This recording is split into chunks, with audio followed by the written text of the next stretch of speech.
ಆಕಾಶವಾಣಿ ಪ್ರದೇಶ ಸಮಾಚಾರ ಓದುತ್ತಿರುವವರು ಚೇತನ್ ಸಿವಿ. ಮುಖ್ಯಾಂಶಗಳು: ಬಾಗಲಕೋಟೆಯಲ್ಲಿ ಕಾಂಗ್ರೆಸ್ ಅಭ್ಯರ್ಥಿ ಉಮೇಶ್ ಮೇಟಿಗೆ ಗೆಲುವು, ದಾವಣಗೆರೆ ದಕ್ಷಿಣದಲ್ಲಿ ಕಾಂಗ್ರೆಸ್ ಅಭ್ಯರ್ಥಿ ಸಮರ್ಥ್ ಶಾಮನೂರು ಮುನ್ನಡೆ. ಪಶ್ಚಿಮ ಬಂಗಾಳ, ಅಸ್ಸಾಂನಲ್ಲಿ ಅಧಿಕಾರದ ಹೊಸ್ತಿಲಲ್ಲಿ ಬಿಜೆಪಿ, ತಮಿಳುನಾಡಿನಲ್ಲಿ ನಟ ವಿಜಯ್ ನೇತೃತ್ವದ ಟಿವಿಕೆ, ಕೇರಳಂನಲ್ಲಿ ಕಾಂಗ್ರೆಸ್ ಮುನ್ನಡೆ. ಶೃಂಗೇರಿ ವಿಧಾನಸಭಾ ಕ್ಷೇತ್ರದ ಅಂಚೆ ಮತಗಳ ಮರು ಎಣಿಕೆಯಲ್ಲಿ ಬಿಜೆಪಿ ಅಭ್ಯರ್ಥಿ ಡಿಎಂ ಜೀವರಾಜ್ಗೆ ಗೆಲುವು, ಚುನಾವಣಾ ಆಯೋಗದಿಂದ ಪ್ರಮಾಣ ಪತ್ರ ವಿತರಣೆ. ಬೆಂಗಳೂರು ನಗರ ವಿಶ್ವವಿದ್ಯಾನಿಲಯದಲ್ಲಿ ಕೃತಕ ಬುದ್ಧಿಮತ್ತೆ ಪ್ರಯೋಗಾಲಯ ಆರಂಭಿಸಲು ಚಿಂತನೆ. ವಾರ್ತೆಗಳ ವಿವರ. ಬಾಗಲಕೋಟೆ ವಿಧಾನಸಭಾ ಉಪಚುನಾವಣೆಯಲ್ಲಿ ಕಾಂಗ್ರೆಸ್ ಅಭ್ಯರ್ಥಿ ಉಮೇಶ್ ಮೇಟಿ 21,866 ಮತಗಳಿಂದ ಗೆಲುವು ದಾಖಲಿಸಿದ್ದಾರೆ. ಉಮೇಶ್ ಮೇಟಿ ಅವರಿಗೆ 96,941 ಮತಗಳು ಲಭಿಸಿವೆ. ಬಿಜೆಪಿ ಅಭ್ಯರ್ಥಿ ವೀರಣ್ಣ ಚರಂತಿಮಠ ಅವರಿಗೆ 76,075 ಮತಗಳು ಲಭಿಸಿವೆ. ಮತ ಎಣಿಕೆ ಆರಂಭದಿಂದ ಅಂತಿಮ ಸುತ್ತಿನವರೆಗೂ ಮುನ್ನಡೆ ಕಾಯ್ದುಕೊಂಡಿದ್ದ ಕಾಂಗ್ರೆಸ್ ಗೆಲುವು ದಾಖಲಿಸಿದೆ. ಫಲಿತಾಂಶ ಪ್ರಕಟವಾಗುತ್ತಿದ್ದಂತೆ ಕಾಂಗ್ರೆಸ್ ಕಾರ್ಯಕರ್ತರು ಸಂಭ್ರಮಾಚರಣೆ ನಡೆಸಿದ್ದಾರೆ. ಬಳಿಕ ಮಾತನಾಡಿದ ಉಮೇಶ್ ಮೇಟಿ, ಕಾಂಗ್ರೆಸ್ ಸರ್ಕಾರದ ಪಂಚ ಗ್ಯಾರಂಟಿ ಯೋಜನೆಗಳು ಹಾಗೂ ಪಕ್ಷದ ಪ್ರಣಾಳಿಕೆ ಗೆಲುವಿಗೆ ಪ್ರಮುಖ ಕಾರಣವಾಗಿದೆ ಎಂದು ತಿಳಿಸಿದ್ದಾರೆ. ಇದೇ ವೇಳೆ ಕ್ಷೇತ್ರದ ಜನತೆಗೆ ಅವರು ಕೃತಜ್ಞತೆ ಸಲ್ಲಿಸಿದ್ದಾರೆ. ನಮ್ಮ ಸರ್ಕಾರದ ಪ್ರಣಾಳಿಕೆ ಇತ್ತು, ಆ ಕೆಲಸ ಪ್ರಣಾಳಿಕೆ ಎಲ್ಲ ಮುಗಿದಿದ್ದಕ್ಕೆ ಇವತ್ತು ಹೆಚ್ಚಿಗೆ ಜನ ನಮ್ಮ ಮತ ಕೊಟ್ಟಿದ್ದು. ನಮ್ಮ ಪಂಚ ಗ್ಯಾರಂಟಿ ಯೋಜನೆ ಪ್ರಣಾಳಿಕೆ ಅದೇ ನಮ್ಗೆ ಹೆಚ್ಚಿನ ಗೆಲುವು. ಆ ತಂದೆಯವರು ಮಾಡಿದಂತ ಕೆಲಸಗಳು ಇನ್ನೂ ಪೂರ್ಣ ಬಾಕಿ ಇದೆ. ನಮ್ಮ ತಂದೆಯವರು ಕಂಡ ಕನಸುಗಳು ಅದನ್ನು ಪೂರ್ಣಗೊಳಿಸಕ್ಕೆ ನನ್ನನ್ನು ಆಯ್ಕೆ ಮಾಡಿದ್ರು. ಚುನಾವಣೆದಾಗ ಆ ಪ್ರಣಾಳಿಕೆ ಎಲ್ಲ ಆಗಿದ್ದಕ್ಕೆ ಜನ ಮತ ನೋಡಿದ ನಮಸ್ಕರಿಸುತ್ತಾ ಅವರೇ ಅಭ್ಯರ್ಥಿ ಅಂತ ತಿಳ್ಕೊಂಡು ನನ್ನನ್ನು ಆಯ್ಕೆ ಮಾಡಿದ್ದಾರೆ. ದಾವಣಗೆರೆ ದಕ್ಷಿಣ ವಿಧಾನಸಭಾ ಕ್ಷೇತ್ರದ ಉಪಚುನಾವಣೆಯ ಮತ ಎಣಿಕೆ ಕಾರ್ಯ ಅಂತಿಮ ಹಂತ ಸಾಗುತ್ತಿದ್ದು, ಕಾಂಗ್ರೆಸ್ ಅಭ್ಯರ್ಥಿ ಸಮರ್ಥ್ ಶಾಮನೂರು ಮಲ್ಲಿಕಾರ್ಜುನ್ ಮುನ್ನಡೆ ಕಾಯ್ದುಕೊಂಡಿದ್ದಾರೆ. ಒಟ್ಟು 21 ಸುತ್ತುಗಳ ಪೈಕಿ 15 ಸುತ್ತುಗಳು ಪೂರ್ಣಗೊಂಡಿದ್ದು 6 ಸುತ್ತಿನ ಮತ ಎಣಿಕೆ ಬಾಕಿ ಇದೆ. ಸಮರ್ಥ್ ಶಾಮನೂರು 49,237 ಮತಗಳೊಂದಿಗೆ ಮುನ್ನಡೆ ಕಾಯ್ದುಕೊಂಡಿದ್ದಾರೆ. ಬಿಜೆಪಿಯ ಶ್ರೀನಿವಾಸ್ ಟಿ ದಾಸಕರಿಯಪ್ಪ 43,214 ಮತ ಪಡೆದು 6,000 ಮತಗಳ ಹಿನ್ನಡೆ ಅನುಭವಿಸಿದ್ದಾರೆ. ಎಸ್ಡಿಪಿಐ ಅಭ್ಯರ್ಥಿ ಅಫ್ಸರ್ ಕೊಡ್ಲಿಪೇಟೆ 15,859 ಮತಗಳೊಂದಿಗೆ ಮೂರನೆಯ ಸ್ಥಾನ ಪಡೆದುಕೊಂಡಿದ್ದಾರೆ.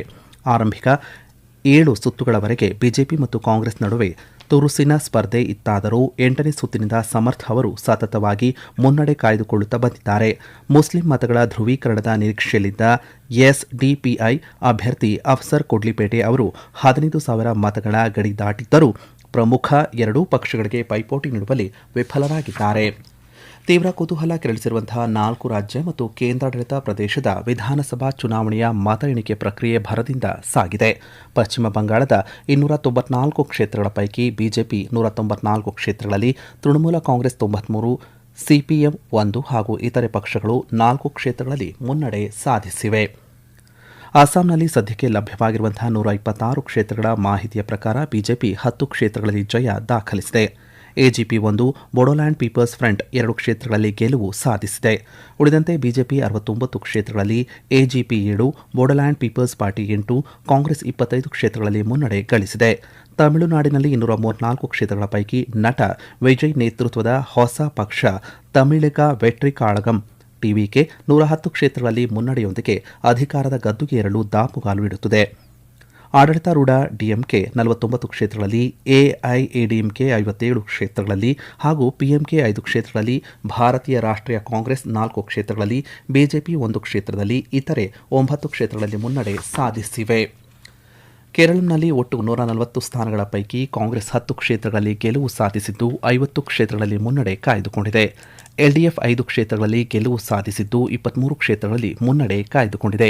ಪುದುಚೇರಿಯಲ್ಲಿ ಸದ್ಯಕ್ಕೆ ಲಭ್ಯವಾಗಿರುವ ಮಾಹಿತಿಯ ಪ್ರಕಾರ 17 ಕ್ಷೇತ್ರಗಳಲ್ಲಿ ಎನ್ಡಿಎ ಮೈತ್ರಿಕೂಟದ ಎಐಎನ್ಸಿಆರ್ 7 ಕ್ಷೇತ್ರಗಳಲ್ಲಿ ಗೆಲುವು ಸಾಧಿಸಿದರೆ ಬಿಜೆಪಿ 2 ಸ್ಥಾನದಲ್ಲಿ ಜಯ ದಾಖಲಿಸಿದೆ.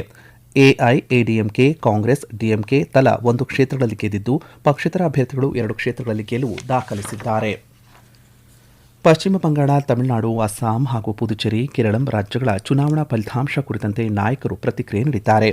ಕೇಂದ್ರ ಸಚಿವ ಕುಮಾರಸ್ವಾಮಿ ಪ್ರತಿಕ್ರಿಯೆ ನೀಡಿ ಈ ಚುನಾವಣಾ ಫಲಿತಾಂಶ ಎನ್ಡಿಎ ಸಾಧನೆ ಎಂದು ಶ್ಲಾಘಿಸಿದ್ದಾರೆ. ಇದು ಪ್ರಧಾನಿ ನರೇಂದ್ರ ಮೋದಿಯವರ ನಾಯಕತ್ವ ಮತ್ತು ವಿಕಸಿತ ಭಾರತ ಎಂಬ ಅವರ ದೃಷ್ಟಿಕೋನದ ಪ್ರತಿಫಲ ಎಂದು ಬಣ್ಣಿಸಿದ್ದಾರೆ. ತಮಿಳುನಾಡಿನಲ್ಲಿ ಟಿವಿಕೆ ಪಕ್ಷದ ಮುನ್ನಡೆ ಕುರಿತಂತೆ ಪ್ರತಿಕ್ರಿಯಿಸಿದ ಮುಖ್ಯಮಂತ್ರಿ ಸಿದ್ದರಾಮಯ್ಯ ವೈಜಯ್ ಅವರಿಗೆ ಅಭಿನಂದನೆ ಸಲ್ಲಿಸಿದ್ದಾರೆ. ಕೇರಳದಲ್ಲಿ ನಿರೀಕ್ಷೆಗಿಂತ ಹೆಚ್ಚಿನ ಸ್ಥಾನ ಗಳಿಸಿದ್ದಕ್ಕೆ ಸಂತಸ ವ್ಯಕ್ತಪಡಿಸಿದ್ದಾರೆ. ಪ್ರದೇಶ ಸಮಾಚಾರ ಕೇಳುತ್ತಿದ್ದೀರಿ. ನಮ್ಮ ಎಲ್ಲಾ ರಾಷ್ಟ್ರೀಯ ವಾರ್ತೆಗಳು ಹಾಗೂ ಪ್ರದೇಶ ಸಮಾಚಾರ ಈಗ ಆಕಾಶವಾಣಿ ನ್ಯೂಸ್ ಕನ್ನಡ ಯೂಟ್ಯೂಬ್ ಚಾನೆಲ್ನಲ್ಲಿ ಲಭ್ಯ. ನಮ್ಮ ಎಕ್ಸ್ ಖಾತೆ ಮತ್ತು ಇನ್ಸ್ಟಾಗ್ರಾಂ ಖಾತೆ ಆಕಾಶವಾಣಿ ನ್ಯೂಸ್ ಕನ್ನಡ. ಹೆಚ್ಚಿನ ಮಾಹಿತಿಗಾಗಿ ನಮ್ಮ ಫೇಸ್ಬುಕ್ ಖಾತೆ AIR ಕನ್ನಡ ನ್ಯೂಸ್ ಅನುಸರಿಸಿ. ಮಾಹಿತಿಯ ಹೂರಣ ವಾರದ ಕಾರ್ಯಕ್ರಮ ಪ್ರಚಲಿತ ವಿದ್ಯಮಾನ ಪ್ರತಿ ಬುಧವಾರ 9:15ಕ್ಕೆ. ತಮಿಳುನಾಡು ಫಲಿತಾಂಶ ಅಚ್ಚರಿ ತಂದಿದ್ದು ಅಲ್ಲಿ ಹೊಸ ಯುಗ ಆರಂಭವಾಗಿದೆ ಎಂದು ಉಪಮುಖ್ಯಮಂತ್ರಿ ಡಿಕೆ ಶಿವಕುಮಾರ್ ತಿಳಿಸಿದ್ದಾರೆ.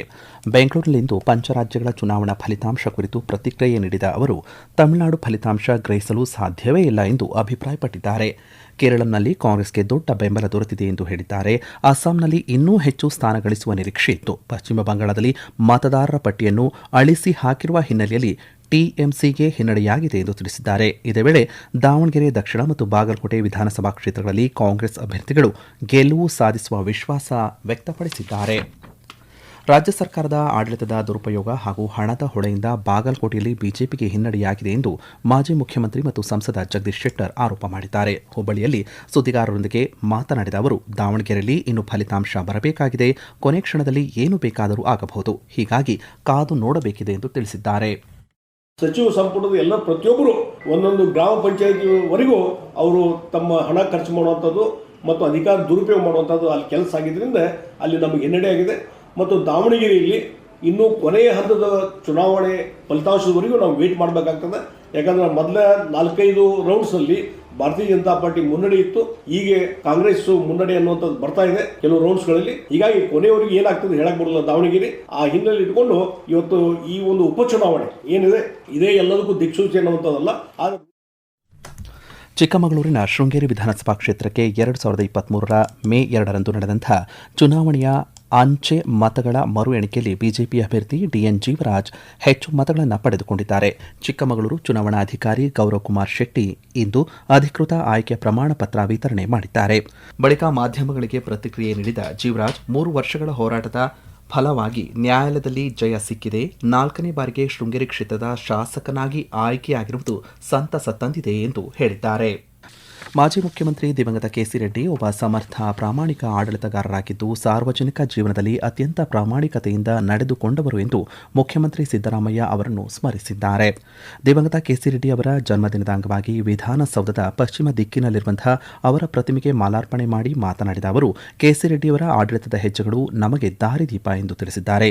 ಐಟಿಐ, ಎಚ್ಎಂಟಿ, ಇಸ್ರೋ ಮುಂತಾದ ಸಂಸ್ಥೆಗಳು ರಾಜ್ಯದಲ್ಲಿ ಸ್ಥಾಪನೆಯಾಗಿದ್ದರೆ ಅದಕ್ಕೆ ಮೂಲ ಕಾರಣ ಅವರು ಎಂದು ಸ್ಮರಿಸಿದ್ದಾರೆ. ಡಾಕ್ಟರ್ ಮನಮೋಹನ್ ಸಿಂಗ್ ಬೆಂಗಳೂರು ನಗರ ವಿಶ್ವವಿದ್ಯಾನಿಲಯದ ಕ್ಯಾಂಪಸ್ನಲ್ಲಿ ಸದ್ಯದಲ್ಲೇ ಕೃತಕ ಬುದ್ಧಿಮತ್ತೆ ಪ್ರಯೋಗಾಲಯ ಪ್ರಾರಂಭ ಮಾಡಲಾಗುವುದು ಎಂದು ಕುಲಪತಿ ಪ್ರೊಫೆಸರ್ ರಮೇಶ್ ಬಿ ತಿಳಿಸಿದ್ದಾರೆ. ಸೆಂಟ್ರಲ್ ಕಾಲೇಜಿನ ಆವರಣದಲ್ಲಿರುವಂತಹ ಜ್ಞಾನಜ್ಯೋತಿ ಸಭಾಂಗಣದಲ್ಲಿ ಗಣಕ ವಿಜ್ಞಾನ ವಿಭಾಗದ ವತಿಯಿಂದ ಏರ್ಪಡಿಸಲಾಗಿದ್ದಂತಹ ಇನೋವೆಕ್ಸ್ 2.0 ತಂತ್ರಜ್ಞಾನ ಕೌಶಲ್ಯ ಮೇಳದ ಅಧ್ಯಕ್ಷತೆ ವಹಿಸಿ ಮಾತನಾಡಿದ ಅವರು, ಸೈಬರ್ ಭದ್ರತೆ ಮತ್ತು ಬಯೋ ಇನ್ಫಾರ್ಮೆಟಿಕ್ಸ್ ವಿಷಯಗಳಲ್ಲಿ ಡಿಪ್ಲೊಮಾ ಕೋರ್ಸ್ ಆರಂಭ ಮಾಡಲಾಗುವುದು ಎಂದು ಪ್ರಕಟಿಸಿದ್ದಾರೆ. ಮುಖ್ಯ ಅತಿಥಿಗಳಾಗಿ ಆಗಮಿಸಿದ್ದ ವರದರಾಜನ್ ಕೃಷ್ಣ, ಡಾಕ್ಟರ್ ಜ್ಞಾನವೇಲ್ ಮುತ್ತರಸು, ಪವನ್ ಕುಮಾರ್ ಮತ್ತು ಡಾಕ್ಟರ್ ಬಿಆರ್ ಸುಪ್ರೀತ್ ವಿದ್ಯಾರ್ಥಿಗಳನ್ನು ಉದ್ದೇಶಿಸಿ ಮಾತನಾಡಿ ಅನ್ವೇಷಣಾತ್ಮಕ ಮತ್ತು ಸೃಜನಶೀಲ ಮನೋಭಾವವನ್ನು ಬೆಳೆಸಿಕೊಳ್ಳುವಂತೆ ಕರೆ ನೀಡಿದ್ದಾರೆ.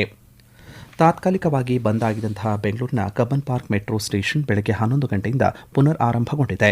ಮೆಟ್ರೋ ನಿಲ್ದಾಣವನ್ನು ಸಾರ್ವಜನಿಕರ ಓಡಾಟಕ್ಕೆ ತೆರೆಯಲಾಗಿದೆ. ಈ ಕುರಿತಂತೆ ನಮ್ಮ ಮೆಟ್ರೋ ಎಕ್ಸ್ ಖಾತೆಯಲ್ಲಿ ಮಾಹಿತಿ ಹಂಚಿಕೊಂಡಿದೆ. ವಿದ್ಯುತ್ ವ್ಯತ್ಯಯದಿಂದಾಗಿ ಕಬ್ಬನ್ ಪಾರ್ಕ್ ಮೆಟ್ರೋ ಸ್ಟೇಷನ್ ಕೆಲ ಗಂಟೆಗಳ ಕಾಲ ಬಂದ್ ಆಗಿತ್ತು. ಕೊನೆಯಲ್ಲಿ ಮತ್ತೊಮ್ಮೆ ಮುಖ್ಯಾಂಶಗಳು. ಬಾಗಲಕೋಟೆಯಲ್ಲಿ ಕಾಂಗ್ರೆಸ್ ಅಭ್ಯರ್ಥಿ ಉಮೇಶ್ ಮೇಟಿಗೆ ಗೆಲುವು. ದಾವಣಗೆರೆ ದಕ್ಷಿಣದಲ್ಲಿ ಕಾಂಗ್ರೆಸ್ ಅಭ್ಯರ್ಥಿ ಸಮರ್ಥ್ ಶಾಮನೂರು ಮುನ್ನಡೆ. ಪಶ್ಚಿಮ ಬಂಗಾಳ, ಅಸ್ಸಾಂನಲ್ಲಿ ಅಧಿಕಾರದ ಹೊಸ್ತಿಲಲ್ಲಿ ಬಿಜೆಪಿ. ತಮಿಳುನಾಡಿನಲ್ಲಿ ನಟ ವಿಜಯ್ ನೇತೃತ್ವದ ಟಿವಿಕೆ.